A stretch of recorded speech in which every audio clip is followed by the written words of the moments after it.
Bonjour professeur. Nous allons vous présenter ce que nous avons pu faire pour les projets de gestion des recettes. Nous avons décidé de définir les quatre projets tels que demandés pour notre solution. Et pour le lancement du programme, nous avons défini deux projets de lancement d'hébergement service qui va servir les hosts et les clients qui va lui faire des requêtes sur les services. Et du coup, quand nous lançons, nous avons le fenêtres qui s'ouvre, d'abord celui du récip host qui est celui de l'hébergeur, ensuite celui du récip client qui est celui du client. Et nous avons les instructions qu'on a pu définir. On a ajouté une recette à la base des recettes connues du service et qu'on a déjà défini des recettes et que les clients peuvent ajouter des recettes comme ils le veulent. Ensuite, on peut lister les recettes connues du service, donc les sélectionner. Retrouver une recette par un ingrédient, sélectionner, afficher la sélection courante, modifier la sélection courante et afficher l'historique de toutes les sélections que nous avons pu faire avant. Ensuite, ici, quitter le programme. Nous allons tout d'abord commencer par 2 qui est donner la liste des recettes connues du service. Là, nous allons agrandir. Nous voyons bien que nous avons 1, 2, 3, 4, 5, 6 recettes qui commencent par tacos et finissent par pain.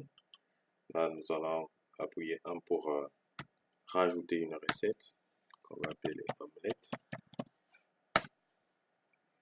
qui sera composée des œufs, des oignons, des ciboulettes et du sel.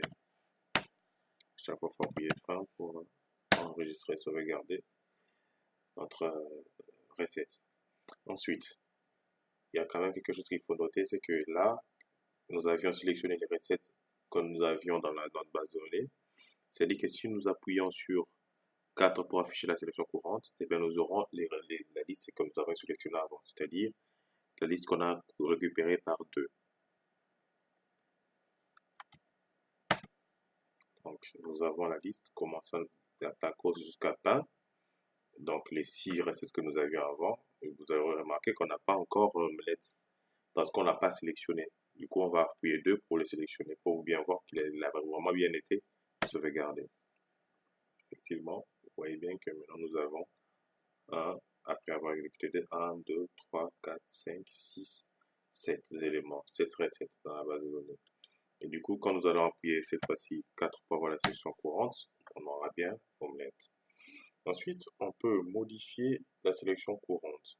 Mais avant ça, je tiens d'avoir à montrer que on peut retrouver déjà une recette par un ingrédient. Et en trouvant cette recette-là, on ferait aussi sa correspondance à une sélection.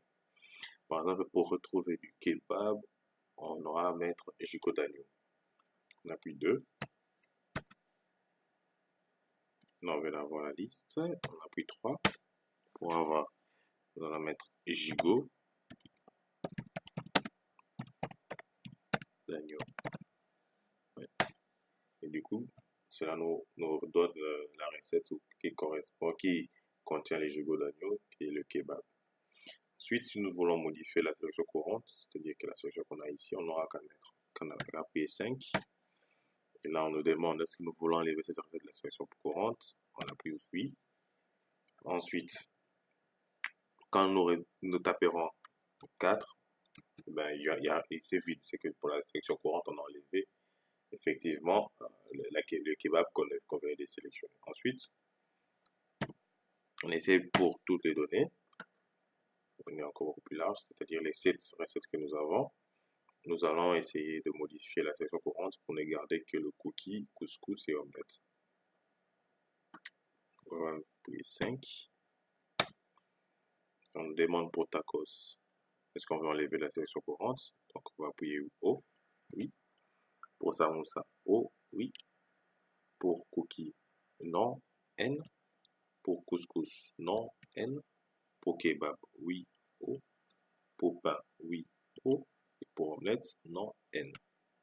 Ben, là, maintenant, quand nous allons faire la sélection courante, on aura appris 4. Nous nous retrouverons effectivement qu'avec cookies, couscous et omelette que nous avons décidé de garder dans notre sélection courante. Et ensuite, une des commandes pour les sélections, on peut afficher l'historique de toutes les sélections que nous avons eu à faire auparavant. On a pris un 6. Ben, on nous retrouve avec toute cette liste-là. Par exemple, là, nous avons la liste des commandes que nous avions, et les sélections que nous avons eu à faire dès le début.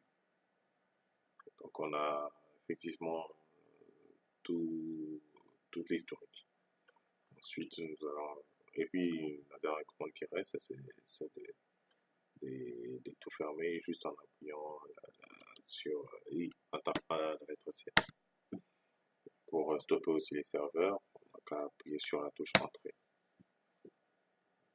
Voilà l'ensemble des choses que nous avons pu faire répondant au cahier des charges tel que décrit par le TP. Merci beaucoup.